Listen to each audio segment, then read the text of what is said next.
क्या बात है। मास्टर साहब हमार बड़े भैया मिथिलेश जी एगो बहुत सुंदर गीत का संकेत के लिए जौन फिल्म का नाम बा दीवार। एक गीत से आप लोग महसूस करेंगे कैसे हो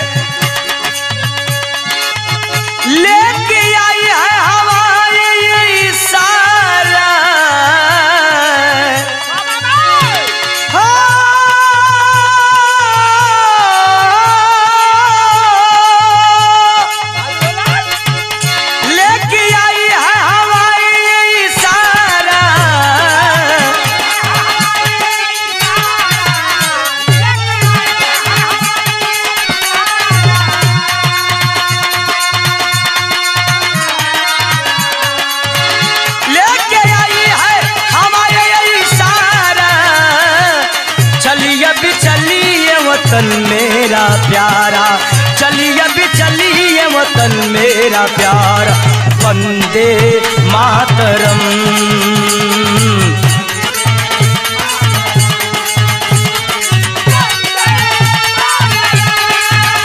अरे वंदे मातरम।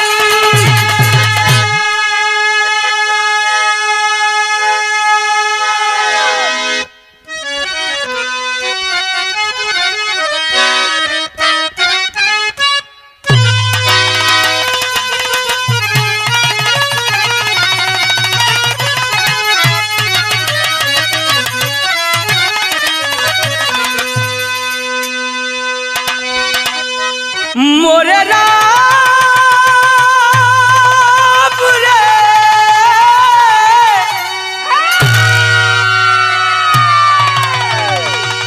ओ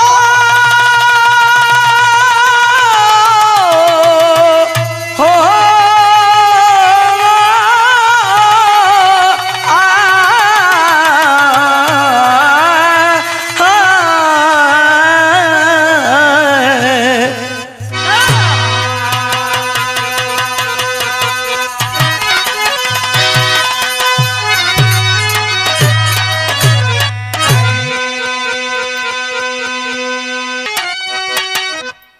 मैं भोजपुरी लोकगीत बिरहा गायक कलाकार बुल्लू मस्ताना एंड पूरी पार्टी की ओर से आप सभी के पावन चरणों में बहुत बहुत प्रणाम करते हैं।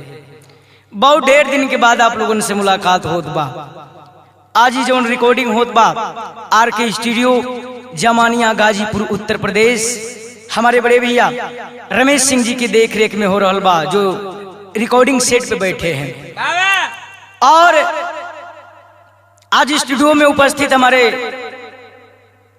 बिगन विद्यार्थी कवि जी, हमारे शिष्य मुकेश हलचल जी और राम प्रवेश सिपाही जी, जो ग्राम बडिया पुलिस पद पे सोनभद्र में कार्यरत हैं, और हमारे बड़े भैया सुभाष कोटेदार जिनका बहुत ही बड़ा श्रेय रहा इस बिरहा को गाने के लिए। भोजपुरी वर्ल्ड म्यूजिक के द्वारा आदरणीय हमारे बड़े भैया कुलदीप यादव जी के देखरेख में आप सभी के बीच में परोस रहा हूँ। विशेष आभार आदरणीय हमारे धर्म के बाबूजी आदरणीय श्री धर्मचंद्र रवि जी की देखरेख में जा रहा है।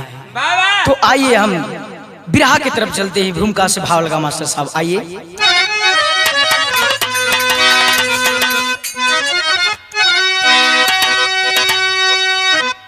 कलम गए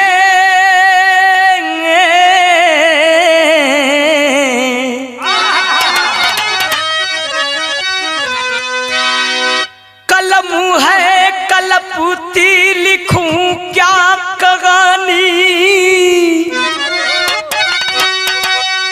खुदा की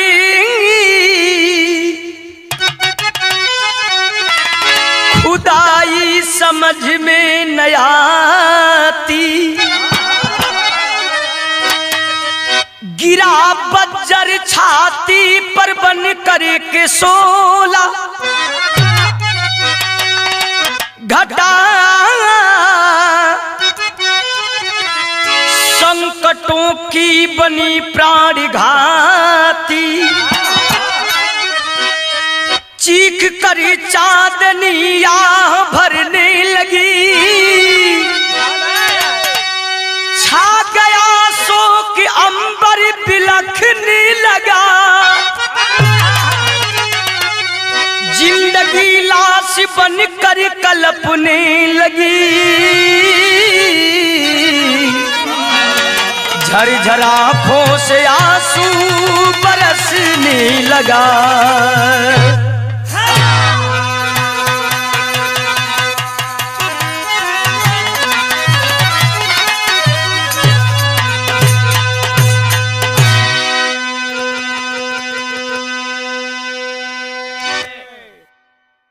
बिरहा में गजल का नमूना मास्टर साहब सुना मिथिलेश भैया।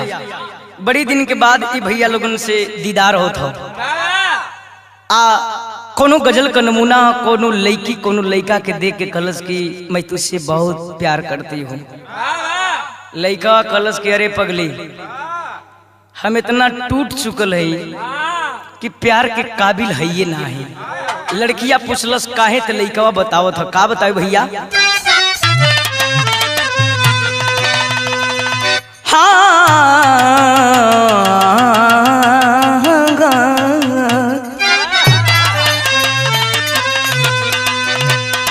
अरे टूटी गए हम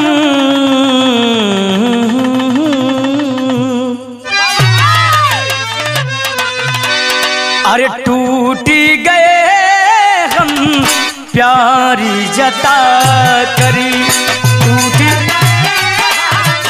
प्यारी जता करी बोलो।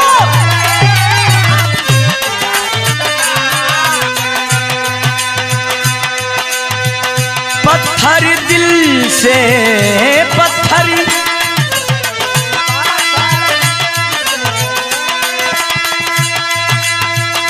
पत्थर दिल से दिल को लगा करी, टूटी गए हम प्यार जता करी।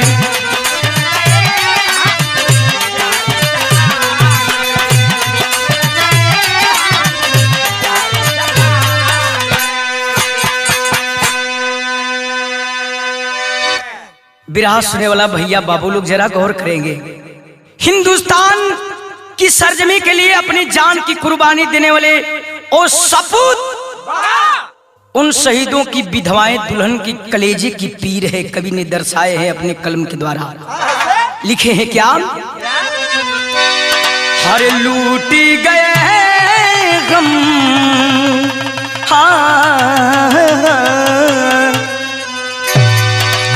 अरे लूटी गए हम मांग सजा करी, लूटी गए हम मांग सजा करी।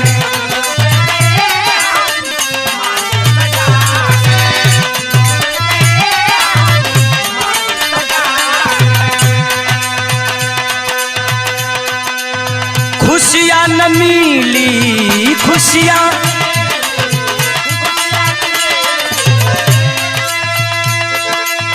खुशियाँ न मिली जिंदगी को पा करी, लूट गए हम मांग सजा करी।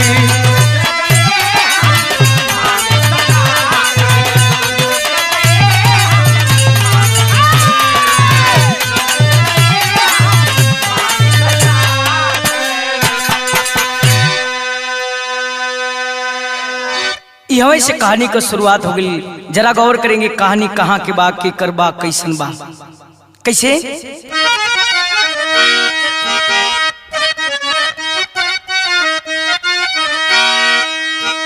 अरे सुनी जा सुनावा तानी ए बाबू एगो दर्दिली कहानिया, काई लिखे विधाना लीला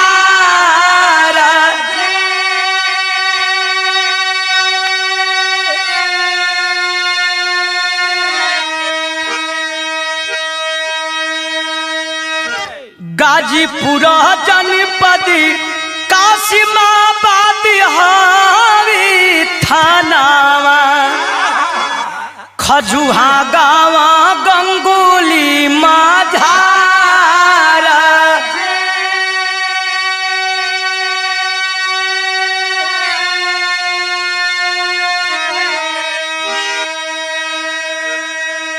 बीरबल राम दोनों हे बाबू कोड़ी के विकलांग रहल, एक आंख अंधी पुष्पा नार।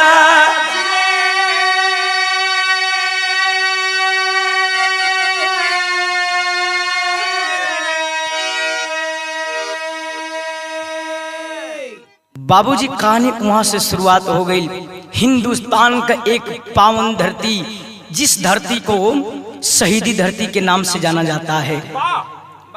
गाजीपुर जनपद में कासमाबाद थाना के अंतर्गत खजुहा गांव, पोस्ट गंगुली का रहे वाला बीरबल राम, जो दोनों पैर से विकलांग है,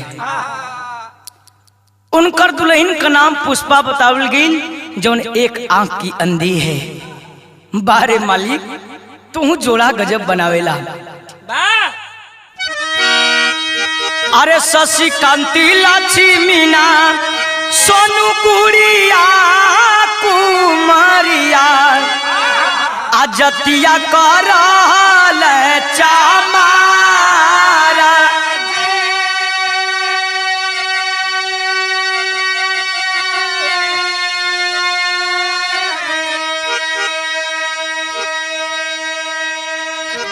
पुष्पा के शरीर से 2 बेटवा और 2 बिटिया का जन्म भइल। बड़ा बेटा का नाम शशिकांत, ओकरा से जौन छोट बा ओकर लक्ष्मीना, ओसे छोट बा जौन सोनू, ओसे छोट गुड़िया। जात का चमा, गरीबी सर पे हो, एक तो पति लंगड़ पत्नी आन्हर। पुष्पा का नैहर बतावल गई बटेर। बटेर के पुष्पा के बाबू का नाम भग्गूराम, माई का नाम मोली देवी।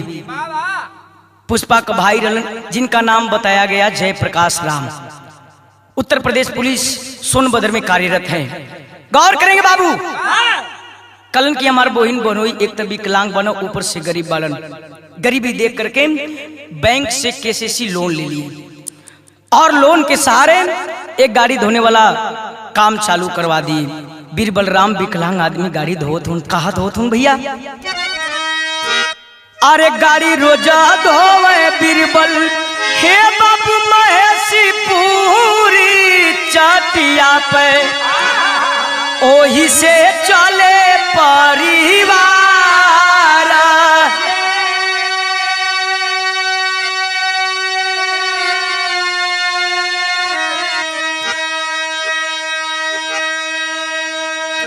कासिमाबाद महेशपुर चट्टी पर गाड़ी धोए का काम चालू कर दिलन बीरबल राम। परिवार का परवरिश होत बा। धीरे धीरे कुछ दिन बीतल। बीरबल राम का सार जयप्रकाश राम सिपाही जी एक दिन अपने बहन बहनोई का हाल चाल लेवे आल होन। गरीबी देखलन, अपने बहन से कहलन कि ये बहन एगो काम करतू कि हाई लड़कवा जो शशिकांत हो, एक हमरे यहाँ भेज देतू तो हम पढ़ा लिखा के तोरे बुढ़ारी का लाठी तैयार कर दही। बहनिया सुन के भैया सिपाही जी का बात झरझर झरझर रोए लगल। कलश के भैया तू हमरे मुँहे का बात छीन लेला। शशिकांत बेटवा के बुला करके माई समझावत है, ए बेटा एगो हमार बात सुनाम। का कहीं यहाँ बड़ी रोमांटिक तर्ज लगल मास्टर।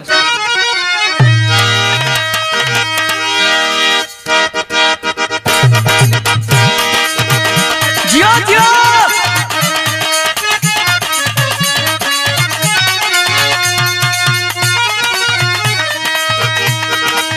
मास्टर साहब हमार उहे गीत बजा दहलन। कोनो लड़का कोनो लड़की से प्यार कैले रहल, लड़किया का बियाह तय हो गल। लड़किया कलश किए हो अब हमसे तो से मुलाकात ना हुई। लड़कवा कलश काहे रे? कलश अब हमार बियाह तय हो गल। लड़कवा कलश की तब तो हमके तू भुलाई न जेबी। लड़किया से लड़कवा कहे का कहे भैया, ए गोरिया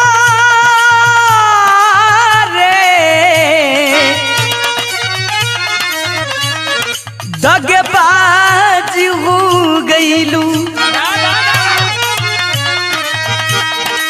लइका कहता चरखी डोली में तू निकल जाइबू। चरखी डोली में तू निकल जाइबू।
ए भैया ये तरज रहा, लेकिन माई आंख में आंसू लेकर के अपने शशिकांत बेटवा के समझाओ थे, ए बेटा ननिहाल में तो तुमके जरूर भेजत थी, लेकिन सुनीला कि ननियाउरे में लइका बिगड़ जासन, तो ऐसा नहीं कि वहां जा करके दारू गांजा शराब पिए लगी हा, पान गुटखा खाए लगी हा। हमन के ज्ञात कलिया बेटा तोहर माई आनहर बा, तोहर बाप विकलांग होकर के कैसे कैसे परिवार का परवरिश होत बा। आखिरकार माई कहे आंख में आंसू है, कहती है क्या, हरे पढ़े में बाप मन लगई का हो, पढ़े में बाप मन लगई हो, अमाई के बात ना भूलईगा हो।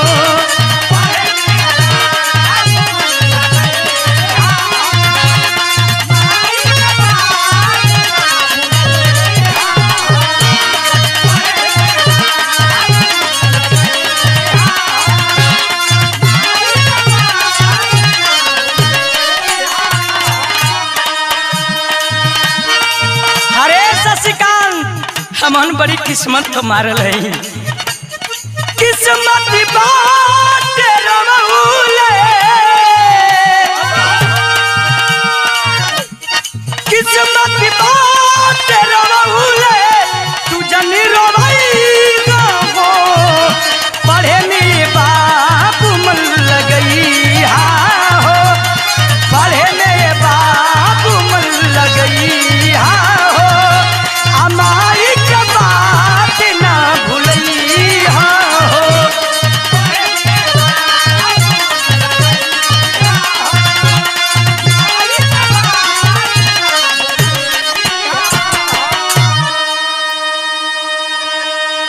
शशिकांत माई के आंस पोछ के कलश की पर करे पगली, हमरे पतों के विश्वास नहीं के कहा ना, कोनो ऐसा गलती ना काम करब जौने से तो के तकलीफ हुई।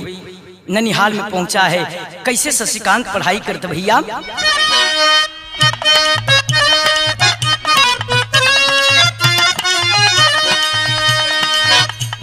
माई के बात दिल में सालेला,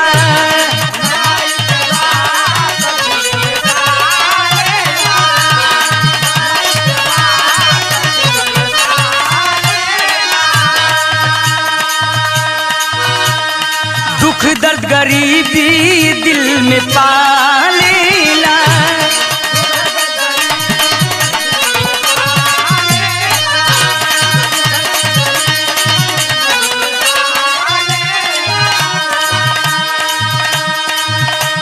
लागल बया सराय विधाता,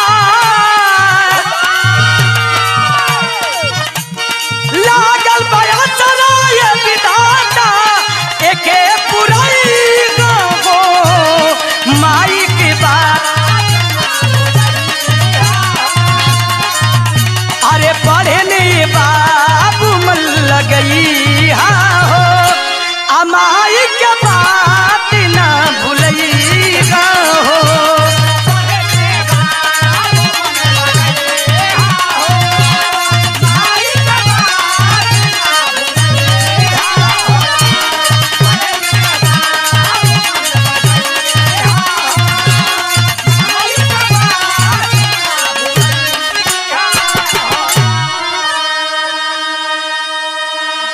अरे बाबू, माई बाबू का लाचारी देख करके शशिकांत मन लगा के पढ़त हुन और फौज का भी तैयारी करत हुन। समय व्यतीत हुआ, धीरे धीरे सन 2017 का दिन आ गई। घरवा जब शशिकांत से छोटकी बहनिया लक्ष्मीना बा, किसी तरह से कर्जा वर्जा ले करके बाबू बिटिया लक्ष्मीना का ब्याह कर दिलन। लक्ष्मीना ससुराल चल गई। आज जब ससुराल चल गई, बड़ा बेटा शशिकांत के सर पे सारा बोझ आ गई। सोचत हूँ शशिकांत की कौन ऐसा काम करेगी जौने से हमारे परिवार का परवरिश अच्छे ढंग से हो। चेहरे पे उदासी बा। एक दिन जयप्रकाश मामा बुला करके शशिकांत से कहलन कि ये बाबू, पढ़ाई लिखाई करते हुआ बहाली देखते हुआ आखिर तोरे चेहरा के उदासी का कारण का बा। शशिकांत अपने मामा से बतावत हो। का बताऊं भैया, यहाँ एक लाइन बड़ी पुरान तर्ज लगल।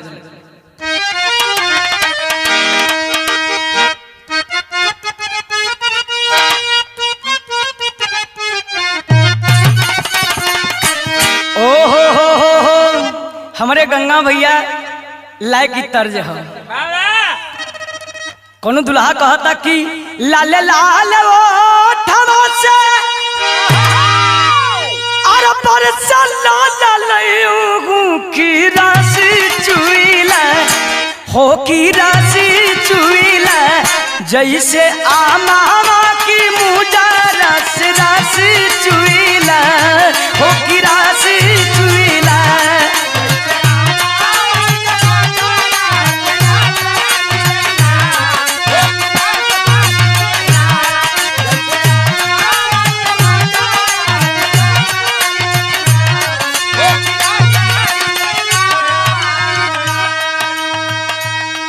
शशिकांत अपने मामा से कहत हो ने मामा बांस के जड़ में बांसे हुई सुनाए गो हमार बात का कहे बन के सिपाही करब हमारा कवारी की आस लागल बा हो की आस लागल बा तो खुश होई है मोर मतारी हो की आस लागल बा हो की आस लागल बा।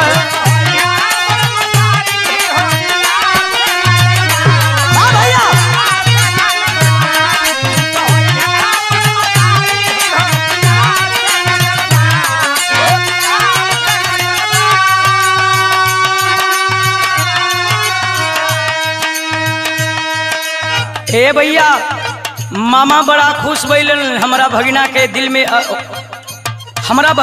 दिल में अभी हौसला बा। आए बाबू धीरे धीरे समय व्यतीत भइल सन 2018 के समय आ गई। आज जब सन 2018 के समय आयल तो भइल का 2018 का आयल सुबह दिनवा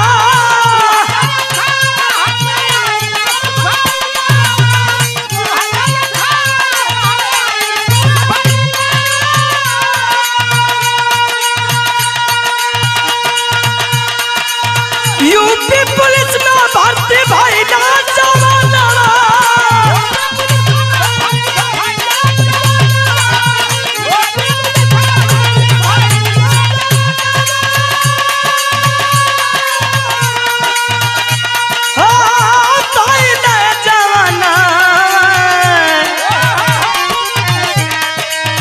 दौड़त दिला कहरू रोजी खाचला दुआरी हो की आस लागल बा हो की आस लागल बा लही बनली प्रियंका कुमारी हो की आस लागल बा हो की आस लागल बा।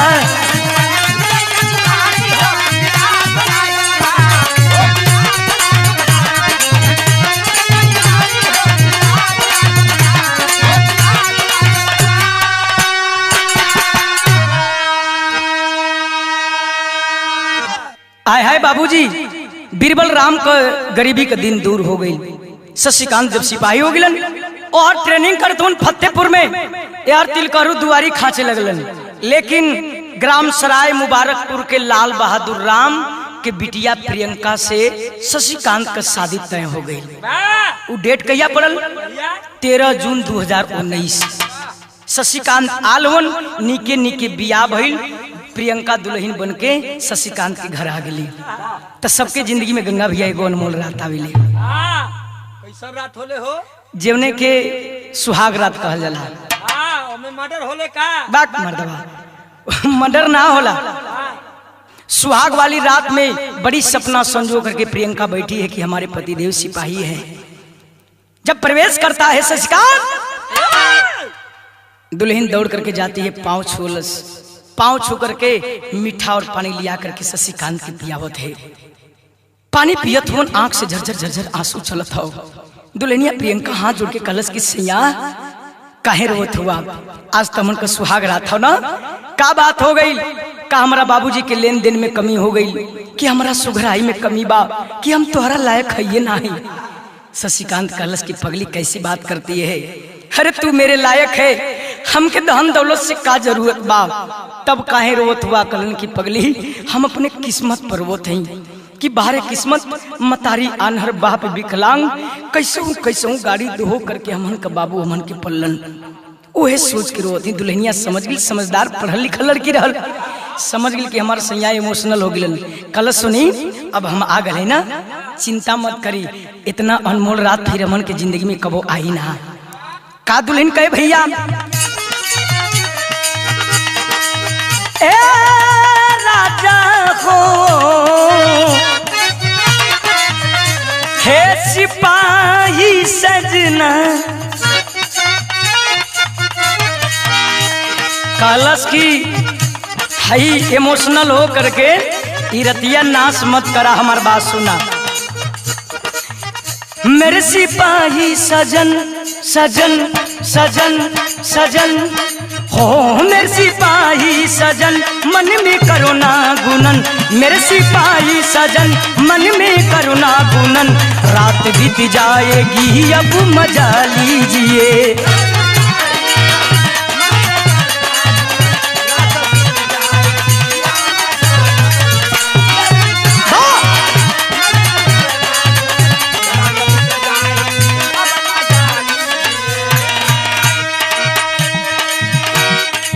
मेरे सिपाही सजन मन में करो ना गुनन, रात बीत जाएगी अब मजा लीजिए।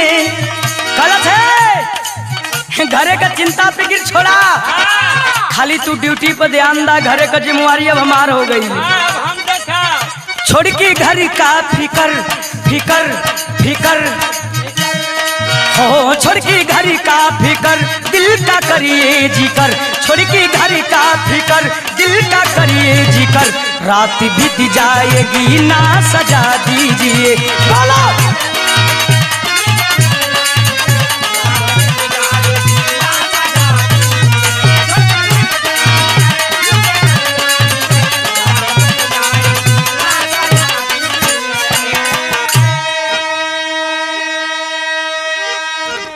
आय है बाबूजी। शशिकांत खुशी खुशी सुहाग रात बिताया अपने परिवार के साथ, और जब छुट्टी खत्म होती है चला जाता है ड्यूटी पे। अभी अंडर ट्रेनिंग बाकी थी, फतेहपुर में ट्रेनिंग करने लगा। 2019 के लास्ट महीना दिसंबर में फिर छुट्टी लेकर के घरे आल होन। आज जब घरे आल होन, अपने परिवार माई बाबू मेहरी और भाई बहन गांव जवार खिलौन के साथ खुशी खुशी दिन रात बिता करके शशिकांत पुनः जनवरी 2020 में जब तैयारी के लिए ड्यूटी पर जाए खातिर। देखा हो भैया, जब परिवार छूटता है, लोग परदेश कमाए जाला तो लोग परिवार का याद आवेला। शशिकांत के मन में पता ना कौन भाव उठल, अपने दुल्हन के बुला के कहलन कि प्रियंका एगो हमार बात याद रखिए, हमन बड़ी मुसीबत का मारल है, हमार माई हमार बाबू बड़ी ठोकर उठौले होन। हे प्रियंका कबो ऐसन कोनो काम मत करिया जवने से कि हमरे माई बाबू के दिल के ठेस लागे। दुल्हन रोवे लगले, सैया हमरे पर विश्वास नहीं खे, गलत पगली विश्वास हो। बगलिया में सोनू बैठल है, गुड़िया बैठल है, समझावत उन कैसे समझावे। हरिलाल बाबा ई तोरे जवानी वाली गीत लग गई। हाँ आवत मास्टर साहब।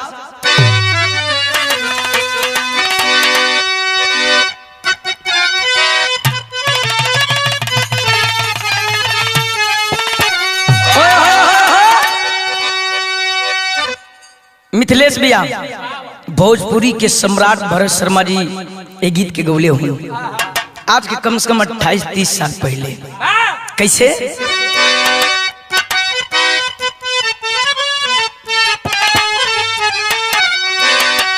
अरे पियावा शिवानी से,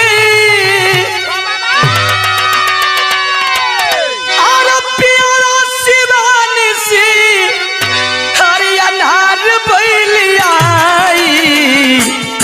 देवर तान दिया पे दलिदार जाई, देवर तानी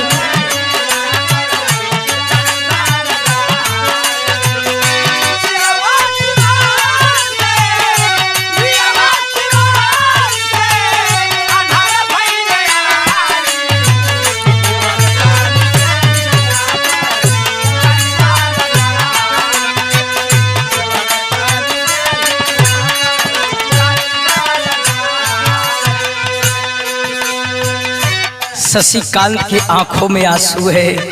दुल्हनिया कलश खीर रोइए मत साहब, आप रो करके घर से मत जाइए।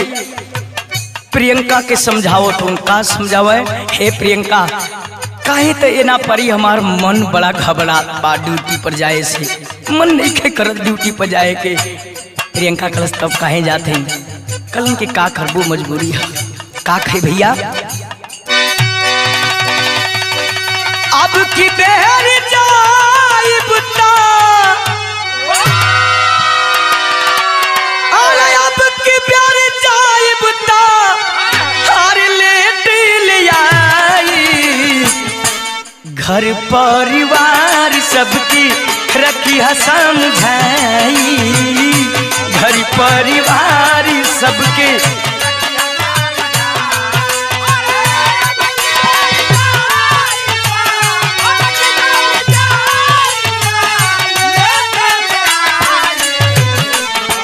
परिवार सबके रखिया समझाई।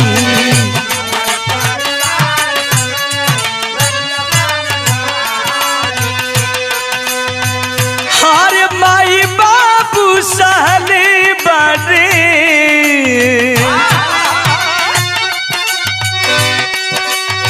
माई बाबू साले बारे बहुत ससतिया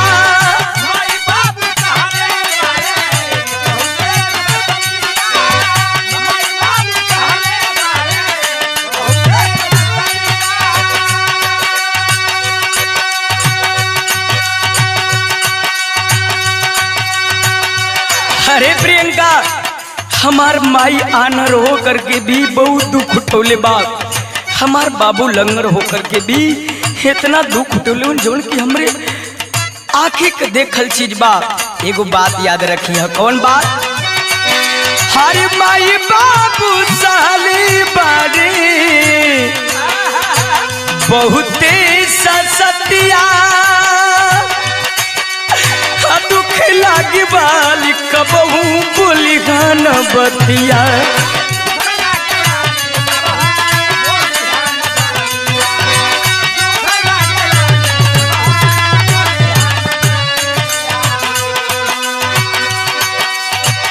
बगलिया में छोटका भैया सोनुआ भैया के देख के रोत बा। सोनू के पास बुला के कलश की पगला मत रो, मेरे बाद तेरी ही जिम्मेवारी है इस परिवार को चलाने के लिए। सोनू कलश की भैया इसने काहे बात कहत हुआ? कहता है शशिकांत की पगला फौजी और सिपाही का कोनो जिंदगी का ठिकाना ना रहला कि कब मर जाई हम। एगो हमार बात याद रखिए, एगो हमार बात याद रखिए। कहे का कहे हम मार जाए तो सोनू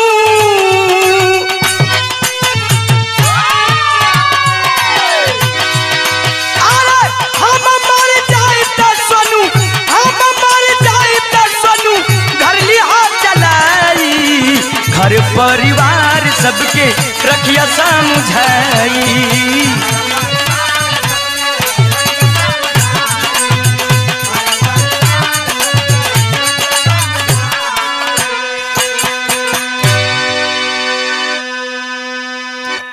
शशिकांत का बात सुन करके सोनू और गुड़िया भैया से लिपट के रोए लगलन। माई पुष्पा एले कहीं कि ये बचवा तू ड्यूटी करे जात हुआ कि हमन के मुहा के जात हुआ। हे बाबू पूरा माहौल गमगीन हो गया। आज जब पूरा माहौल गमगीन हो गया शशिकांत कलश की माई रे पता ना काहे हमार मन बहुत घबरात बा, अब की बाहर ड्यूटी पर जाए कि नहीं के मन करत। माई कहली कि ये बचवा तब छुट्टी काहे न ले लेत हुआ एवरी। कलश की माई ये है तो प्रॉब्लम है बाबूजी चला है ड्यूटी पे। जब ड्यूटी पे पहुंचा है तो समय आ गई 22 मार्च सन 2020 के, जिस दिन हिंदुस्तान के प्रधानमंत्री आदरणीय माननीय श्री नरेंद्र मोदी जी ने जनता कर्फ्यू लगाया था। और जनता कर्फ्यू के एक दिन बाद लॉकडाउन हो गया। जानते हैं क्यों? वैश्विक महामारी कोरोना के चलते पूरे विश्व में कोरोना अपना लहर दौड़ा रहा है। जितने सुरक्षा कर्मी थे, चाहे हो डॉक्टर हो, नर्स हो, पुलिस हो, दरोगा हो, चाहे फौज के जवान हो, सभी लोगों की जगह जगह ड्यूटी बांट दी गई। लेकिन शशिकांत का ड्यूटी कहाँ लगल? बांदा जिला और फतेहपुर जिला का जहां बॉर्डर है, किशुनपुर थाने में पड़ता है मड़ेन घाट, जहां जमुना नदी बही है। उस तरफ बांदा जिला है और इस तरफ फतेहपुर जिला है, जहां नाव से लोग इस पार से उस पार आवागमन करते हैं। ए भैया, दूसरा लॉकडाउन आ गई 14 अप्रैल के बाद। 25 अप्रैल का धीरे धीरे दिन आइल बा।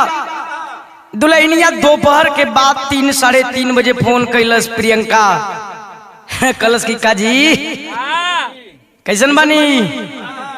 शशिकांत कलन की आज बड़ा मिजाज में बोला ताड़ू, का बात बा? कलश की ऐसे मिजाज में बोलत हैं कि हर लॉकडाउन दूसरा लॉकडाउन लग गई। अब दुनिया का हर लोग देश विदेश से अपने घरे आवत हूँ, अपने परिवार में आवत हूँ। आपके खाली नौकरी भइल बा। लॉकडाउन देखा बा। गंगा भैया समझावत हूँ शशिकांत की पगली, इस सिपाही की जिंदगी हो, या सरकार के मुताबिक चले के पड़ेला। आई तक कैसे आई? एक तो गाड़ी भी ना चलत हो। दुल्हनिया कलश की एगो हमार बात सुनो। कल की का कहल चाहत हो ये हमार करे जा। प्रियंका बताओ थे, का बताओ भैया, बड़ी मार्मिक भाव आई। संतोष भैया तोहरा लायक गीत है।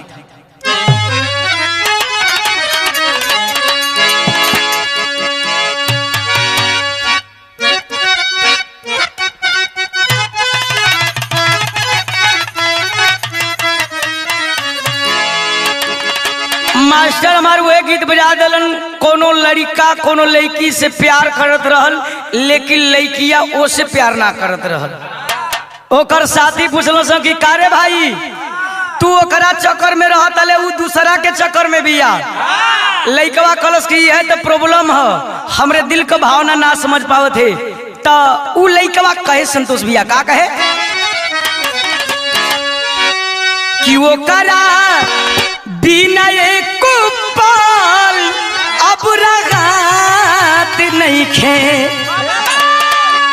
हो करा बिना एक पाल अब रगात नहीं खे। बाकी पगली के हो, बाकी पगली के हो, बाकी पगली के तनिको बुझात नहीं खे। बाकी पगली के तनिको बुझात नहीं खे।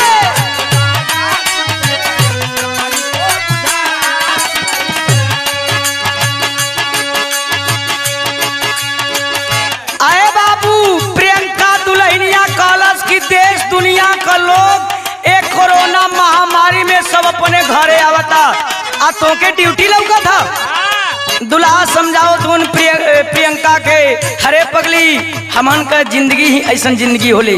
आई तक कैसे आई? एक तक गाड़ी ना चलत है। दुल्हनिया का एगो हमार बात सुना, का कहे लागी डाउन में तो गला बिन राहत नहीं खे। लागी डाउन में तुहरा बिन राहत नहीं खे।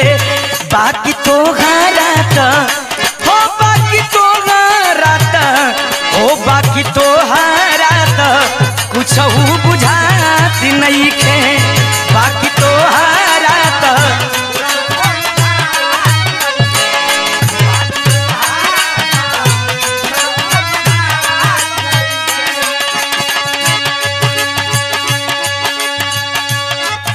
शशिकांत कलश की काहे रे पगली? कलश सुना, का कहे मास्टर? अरे 4 महीना भइल,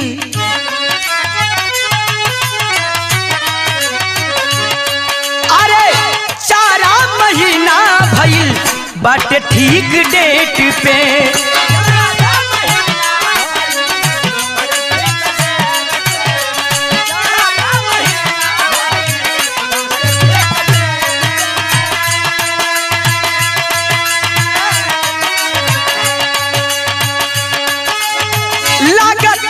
बबुआ पलत बाटे हमारा पेट में। 4 महीना हो गई, 4 महीना।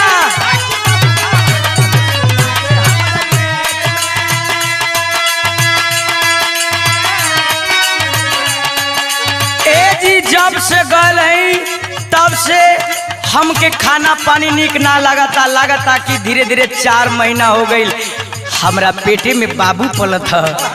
अरे पागल, ये तो बहुत बढ़िया बात बतौली। सुनी कलश की बढ़िया बात ना एगो हमार बात सुनी।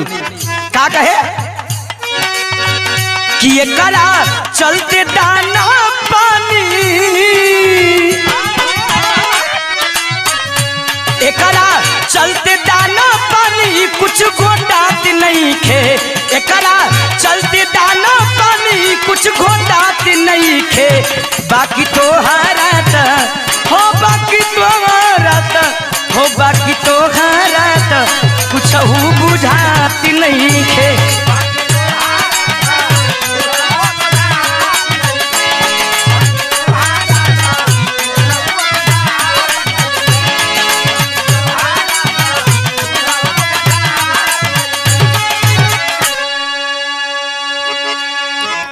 अरे बाबू प्रियंका कलश की ये सैया हर धीरे धीरे 4 महीना हो गई आ लगा कि बाबू हो गई। शशिकांत कलश की पगली चाहे बाबू होखे चाहे बिटिया होखे उसे काले देवे के हो, तू चिंता मत कर। अभी से हम बाबू के कपड़ा खरीद के रख दिले बाड़ी। आय हाय बाबूजी। शशिकांत कहता है कि एक काम करो कि फोन रखो, साहब का आदेश है नाव के सहारे इस पार से उस पार जाना है निगरानी में। दुल्हनिया प्रणाम करके फोन रख दिलस। अरे बाबू सारा सपना संजो करके नाव पे सवार हो जाता है। नाव से के चलल भैया बिरहा में विदेशिया से भाव लग गई।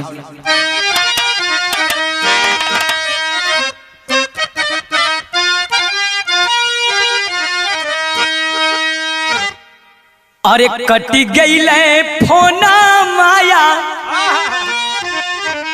हर खुशी बट मनावाऊ, चल हो कि नैया पे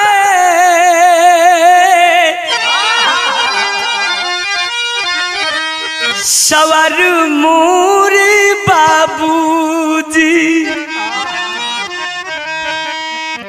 राम जी ते साई निर्मल रवि नाउ चलबैयाऊ, शशिकांत कारत मल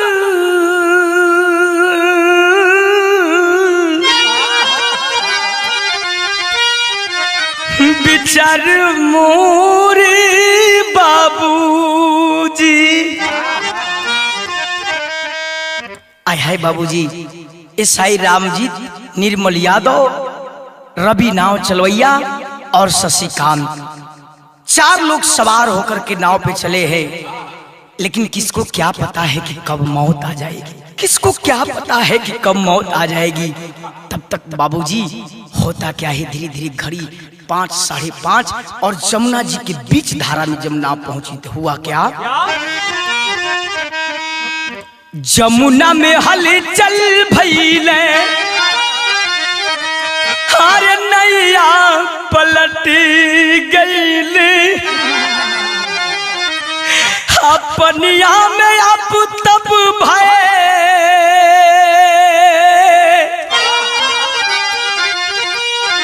हर परनवाई बाबूजी। आय हाय बाबूजी। 25 अप्रैल के दिन उत्तर प्रदेश बिहार में भी वो आंधी तूफान आया था। शाम के टाइम वही आंधी तूफान बारिश एकदम बेजोड़ आया। और जब बेजोड़ आया बाबूजी पानी का थपेड़ा लगा, नाव का बैलेंस बिगड़ जाने से नाव गोता खा गई। चारों लोग एक तरफ हो गए, नाव गोता खा गई।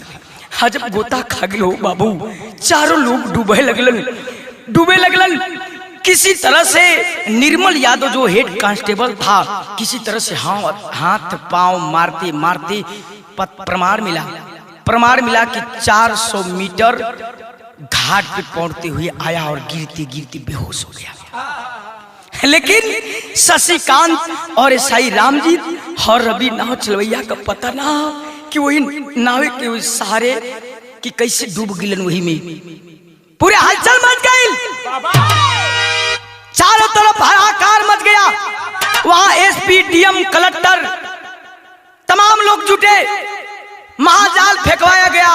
जगह जगह से गोताखोर भी बुलवा करके और बाबूजी उस जमुना नदी में लाश खोदने का प्रयास किया गया, लेकिन लाश नहीं मिली। शाम को 5 साढ़े 5 बजे नाव पलटी थी। धीरे धीरे रात बीत गई। आज जब रात बीत गई हो बज जाऊं, जब सुबह भई बा धीरे धीरे घड़ी 8-9 जब बजौलस तनी घरवा का बयान सुना। प्रियंका जवन बा नहा धो करके खूब नीमन साड़ी पहिर के सिंगरदानी के सामने खड़ा हो करके अपना पेट की सुरावत बिया और अपने आप के निहारत बिया हम कैसा लागत है। तब तक भैया एगो घटना घटल। का घटल? अरे केसिया के झाड़ी प्रियंका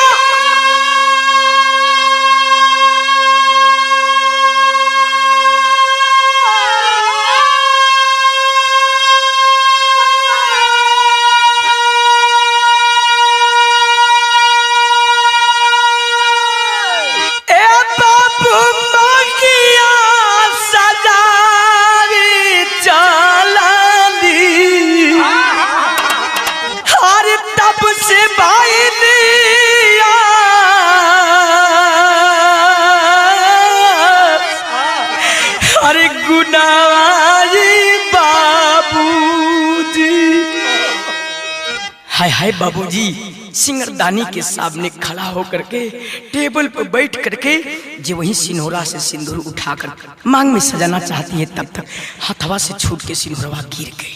सिनोरा गिरते ही प्रियंका अवाक रह जाती है और थर थर थर थर थर थर थर कांपने लगी कि अरे ये कैसा नसकुन होत बा। दौड़ करके जाती है बाबूजी फोन के पास। और जब फोन के पास पहुंचल तो भइल का, हरे घरवा से भागल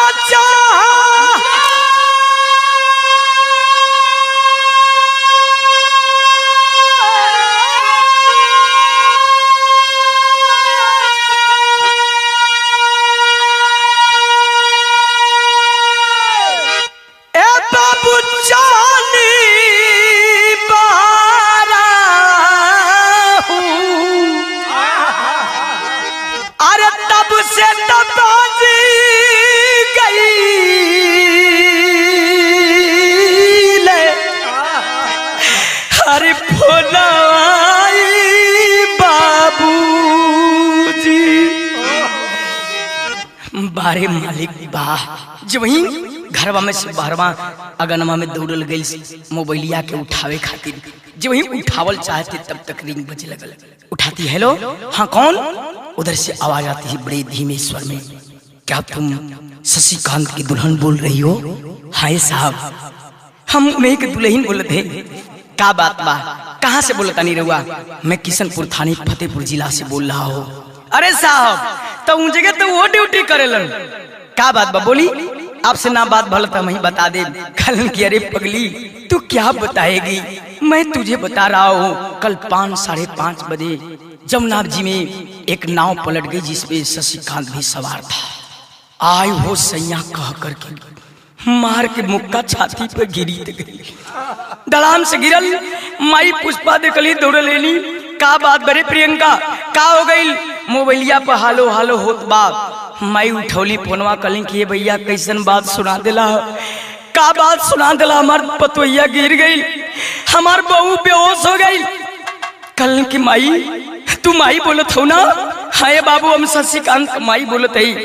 तब अपने कलेजा के मजबूत कला काल नाव पलट गई। जीवन तुहार बेटा भी वही जमुना जी में डूब गई। हाय वो लाल का करके अनरी रोत बहु भैया। ये वहाँ कवि जी के बिहार करके लिखे के पड़ल।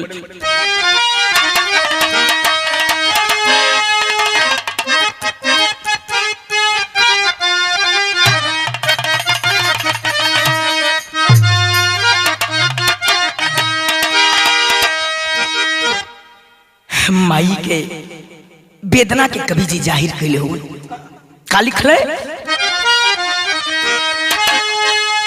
अरे माई जब पावली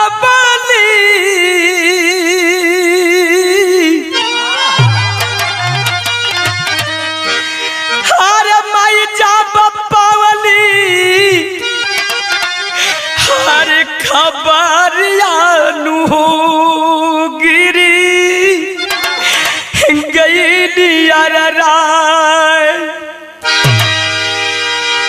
कोहराम मच गिल हो भैया। गांव जवार में बाबू एलन धीरे धीरे धीरे धीरे पता चला कि वहां अभी तक लाश नहीं मिली है। धीरे धीरे 13-14 घंटा हो गए। अरे बाबू, आखिरकार यहाँ से बाबू और वो शशिकांत के ससुर जी और 2-4 लोग पहुंचे फतेहपुर में। और फतेहपुर से बड़ी रेस्क्यू के बाद बाबूजी 14 घंटे के बाद तीनों जवानों की लाश निकाली गई। ईसाई राम जी, शशिकांत और रवि नाव चालक का जब वहां पहुंचे है, वहां से सारा कागजी कार्रवाई करके पुलिस के द्वारा जितना कागजी कार्रवाई था उस कार्रवाई कर करके शशिकांत का लाश जब लोग ले करके कासिमाबाद खजुहा गांव में आल हो भैया। उसमें घड़ी कई बजा रहल 27 अप्रैल के बरहरी 2 बजत रहल। आय हाय बाबूजी, माई अनहरी जब अपने बेटवा का लाश देखली तो भई का मास्टर, अरे देखली जब माई अपनी, अरे देखली जब माई अपनी, अरे बेटवा का लाशिया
बिरहा सुनने वाले बाबूजी, जब माई अनहरी अपने बेटवा का लाश देखलस हो बाबू, तो बिरहा में कवि जी को बिहर करके टेरी से भाव देना पड़ा। अरे चमन का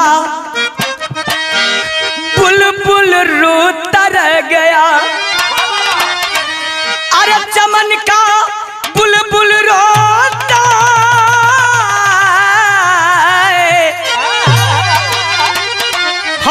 चमन का बुलबुल रोता रह गया। जलने लगी बाग जब माली चला वतन का, यार वतन का, यार वतन का। धीरे धीरे बाबूजी घड़ी 5, 5:30, 6 बजावे लगल। यह शशिकांत की लाश से शरीर से बदबू आना चालू हो गया। लोग कहलन कि जल्दी से चला एक दाह संस्कार कर दिया जाओ। अर्थी सजा करके जो ही चलल चाहत हो भैया, यह प्रियंका के मांगी का दाकत सिंदूर जब माई बहन धोवे चलनी, सबकी झटक के प्रियंका अपने पति की लाश के पास पहुंच के एगो सवाल कैलस, जौन लिखते लिखते कवि की कलम थर्रा गई। क्या कहती है मास्टर?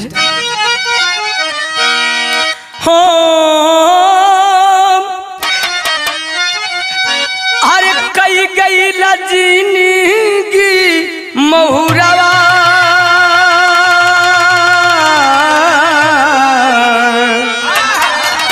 हो कई गई लजीनीगी महुरवा, बलमुआ हमरो कैसे धोई मांगी कैसे नूरावा,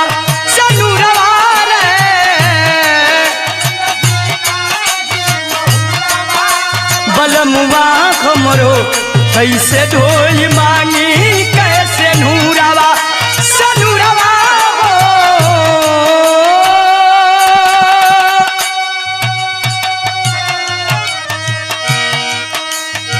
हे बाबू, रोत बा प्रियंका ये सैया अपने तो जाके सुख का नींद सूत गिला है, लेकिन है जो हमारा पेट में निशानी देख गलुआ, जब बाहर आई पूछी कि हमारे पापा के हो, तो के काम बताई बे से यहाँ का कहे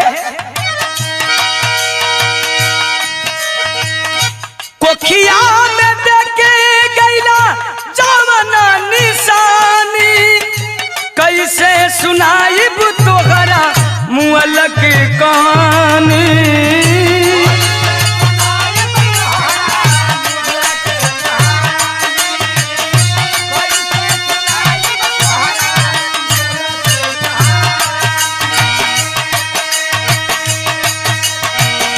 कोखिया में देखे गईला जवना निशानी कैसे सुनाई तोहरा मुअल के कान कान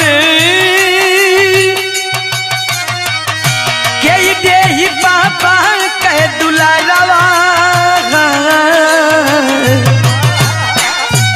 ओ के देही पापा कह दुलारवा बलमुआ हमरो कवनो नदी हाला सबूरवा सबूरवा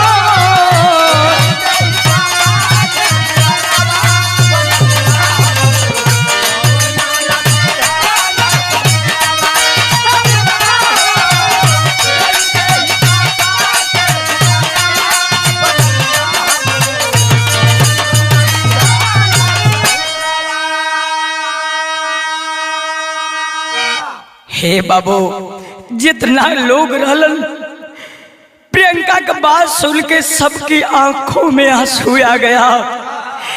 कालस की जब ही बाहर आई पूछी कि हमारे पापा के बाप हमार पापा कहाँ बलन कैसे तोरे बोले के कहानी सुनाई बे सैया कैसे तोरे बोले के कहानी सुनाई है बाबू।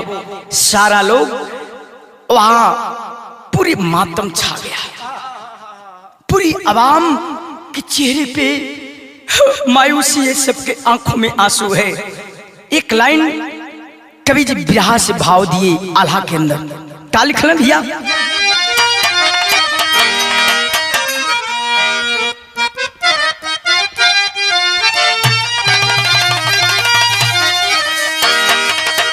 है राम हाय रे करुणा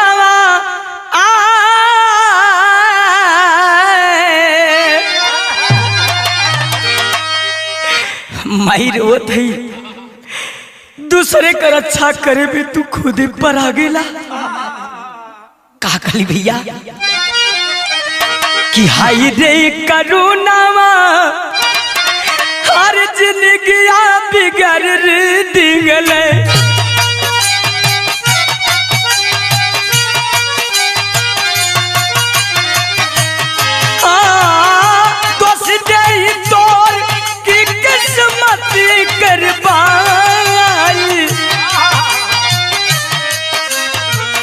जौने देवी देवता के कैली रोज पूजनिया बाबू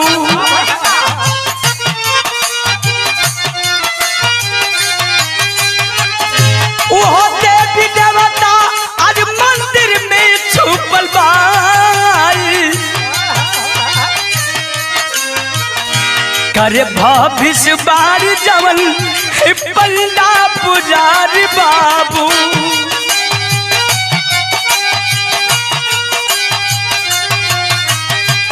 सबका हालत बुद्धि रे करुण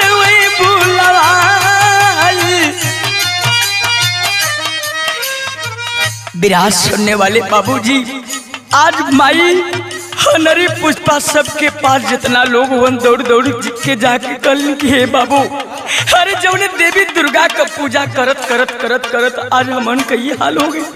आज कौनो देवी दुर्गा हमारे बचवा के नहीं बचावे लन। जौने हिंदुस्तान के विश्व गुरु को उपाधि दिया गई, जहाँ के लोग एक पत्थर पे विश्वास करते हैं। इस हिंदुस्तान में 56 करोड़ देवी देवता है, को देवी दुर्गा हमारे बचवा के नहीं बचा सकते जबल के हमारे बचवा दूसरे के रक्षा करे गरल।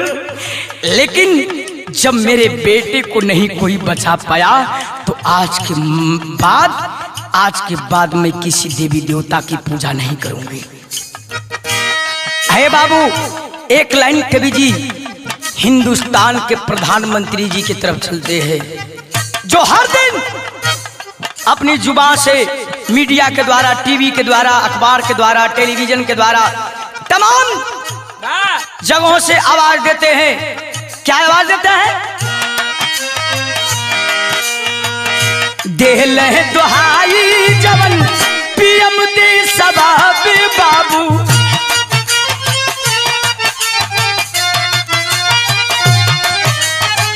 डॉक्टर नर्स फौज पुलिस का करूं सत्कार,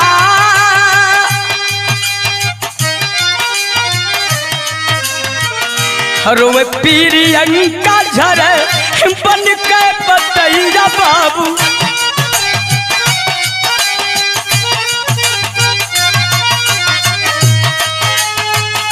माई बाबू रोवल कर जवई क्यों भारी है बाबू। जवन प्रधानमंत्री जी सुरक्षा कर्मी के विषय में हर दिन बोला करते हैं कि चाहे वो डॉक्टर हो, नर्स हो, पुलिस हो, फौज के जवान हो, सबका सत्कार करिए। लेकिन मैं बताना चाहता हूं साथियों, आज शशिकांत एक बीरबल राम लंगड़ के बेटे की लाश खजहां गांव में कासिमाबाद आई है, लेकिन प्रमाण मिला मेरे बिरहा गाने तक भाजपा सरकार की कोई एक भी नेता उस परिवार को सांत्वना देने के लिए नहीं गया। आज इतना ही नहीं, उस मृत शरीर को सलामी देने के लिए भी नहीं गए, उस बहादुर सिपाही को सलामी देने के लिए नहीं गए। क्या उस क्षेत्र में विधायक नहीं है? क्या उस क्षेत्र में सांसद नहीं है? क्या उस क्षेत्र में भाजपा सरकार के कोई कार्यकर्ता नहीं है? काहे ऐसा तो नहीं ना कि शायद कोई चमार का बेटा शहीद हो गया है। अगर बड़े लोगों का बेटा शहीद हुआ होता तो तांता लग जाता, लॉकडाउन ऊपर पड़ जाता, सोशल डिस्टेंसिंग खत्म हो जाती और वहां पहुंच करके माला चढ़ा करके सलामी देने वाले सलामी देते कि बड़े आदमी का बेटा शहीद हुआ है। लेकिन उसके तरफ किसी की नजर नहीं गई। जिसकी मां अंधी है, जिसका बाप विकलांग है, एक बहन है जो जिसकी पत्नी 4 महीने का गर्भ लेकर के आज कलप रही है, उसका सहारा कौन होगा? उसके जिंदगी का परवरिश करने वाला कौन होगा? बारे ऐसी सरकार वाले और बारे ऐसे नेता जो अपने आप को खादी वर्दी पहन करके बड़का बड़का खादी का कुर्ता पहन करके अपने आप को कहते हैं कि मैं सत्कार कर रहा हूँ, फौज का, पुलिस का, डॉक्टर का, नर्स का सम्मान करो। का सम्मान करो? वहां कोई नहीं पहुंचा। मैं तो बिरहा के माध्यम से ही बताना चाहता हूं कि शायद चमार का बेटा मरा था, इसीलिए कोई वहां नहीं गया। अगर बड़े आदमी का बेटा मरा होता तो हम बड़े से बड़े राजनेता, बड़े से बड़े अधिकारी, एसपी, डीएम, कलेक्टर पहुंच करके माला चढ़ाते, सलामी देते, झंडा लहराते। मैं इस समाज से, पूरी दुनिया वालों से मैं एक सवाल पूछना चाहता हूं कि क्या चमार का बेटा शशिकांत सिपाही नहीं था? क्या भारत माँ का वो लाल नहीं था? वो समाज के लिए नहीं मरा? तो अगर समाज के लिए वो भी मरा है, अगर सारे सिपाही वतन के प्रहरी हैं, वतन के रक्षक हैं, हम जनता के अंगरक्षक हैं, तो वो भी तो अंगरक्षक था, वो भी तो भारत माँ का लाल था, तो उसमें कहां से आ गया? एक लाइन और लिखे कवि जी, क्या लिखे? नहीं आइले एमपी एमएलए देखी बादल सिया बाबू,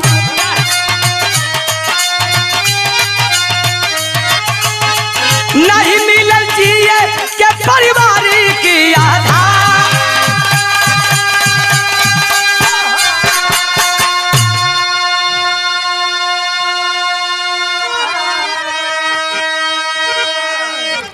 मैं बताना चाहता हूं कि अभी तक उस परिवार को ना तो कोई सरकारी सुविधा मिला, ना तो कोई मुआवजा मिला, ना तो कोई सहयोग राशि मिली। क्या इसके लिए सारे नेताओं की आंखें बंद हो गई हैं? क्या उन लोगों को दिखाई नहीं दे रहा है? क्या उस शहीद के परिवार का दुख दर्द किसी को नहीं पता है? और एक सवाल और करूंगा, क्या बीरबल राम के बेटे की लाश आई तभी कोरोना से लोग डरने लगे? ऐसे हर दिन आप लोग देखे होंगे, पढ़े होंगे सोशल मीडिया के द्वारा, मीडिया के द्वारा, टीवी के द्वारा, अखबार के द्वारा कि बहुत सारे जगह पूजा पाठ करके। अभी कुछ दिन पहले उत्तर प्रदेश के माननीय सीएम श्री आदित्यनाथ योगी जी ने नवरात्र के शुरुआत में अयोध्या जा करके तमाम अनुयायियों के साथ पूजा कर रहे थे। उस समय कोरोना ना धैलस का, उस समय भी तो सोशल डिस्टेंसिंग का पालन करना चाहिए था।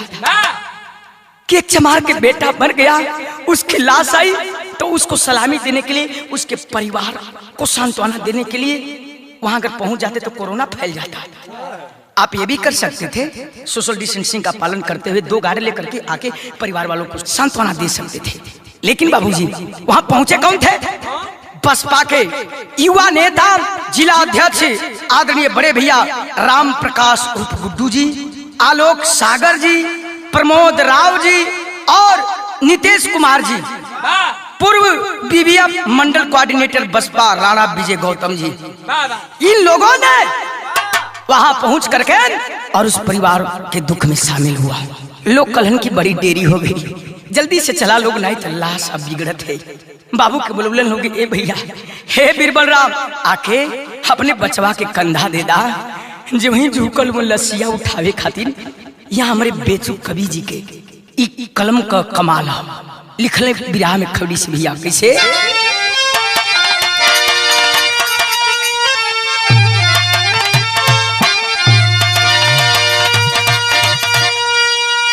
अरे कैसे तोर लसिया अरे उठाई बचावा, अरे कैसे तोर लसिया अरे उठाई बचावा, ततलवा कंपा गोलवा दिला ना गवाई बचावा।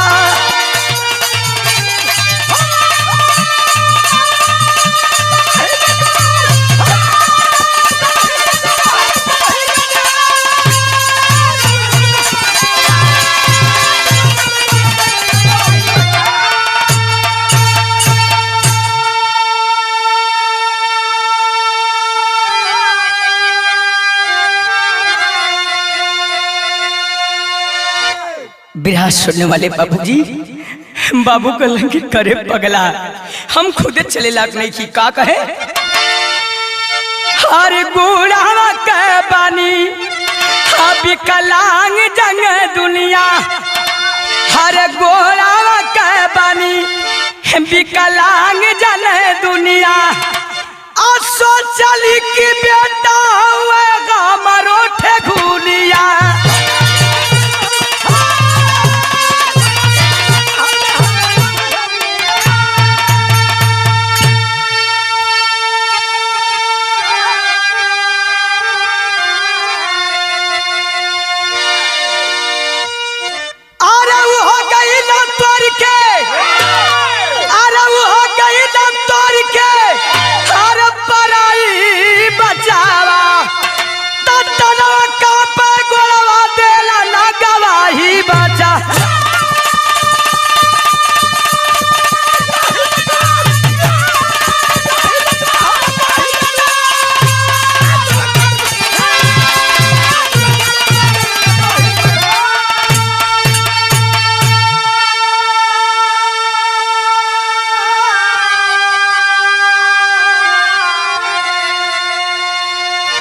बीरबल राम रोत हुन कि तू हमारे लंगड़ आदमी का सहारा लाओ, तू तोड़ के पर आ गया। हे शशिकांत, अपने माई की तरफ देख ले, अपने माई के तनी हालत देख ले। अरे आन्हर रहली माई एक अखिया के बिचारा, दूसरे अखिया का रहला तू है सहारा।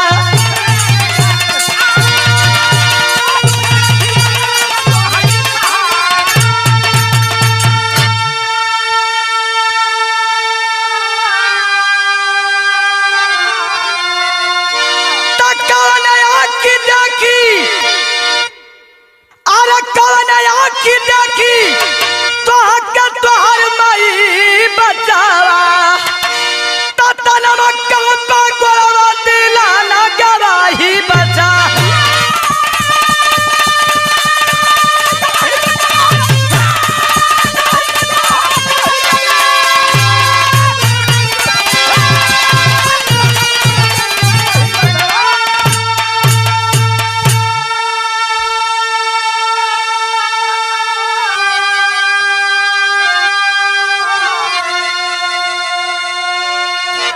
बाबूजी जितने लोग वहां जुटे थे सबके कलेजे टुकड़े टुकड़े हो गए।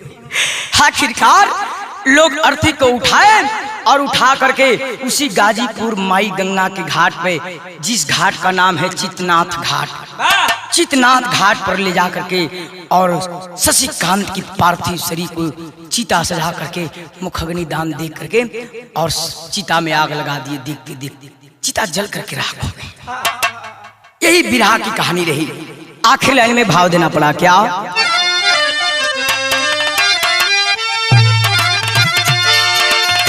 पत्तु 6 बर सुखनंदन दिया बहुत कलेश, काशी बुल्लू का है धर्मचंद, खाती वाला बेचता देश, तो चमन का बुलबुल रोता रह गया है, और बिकन मस्ताना खाए हैं गम में गोता, चमन का बुलबुल रोता रह गया।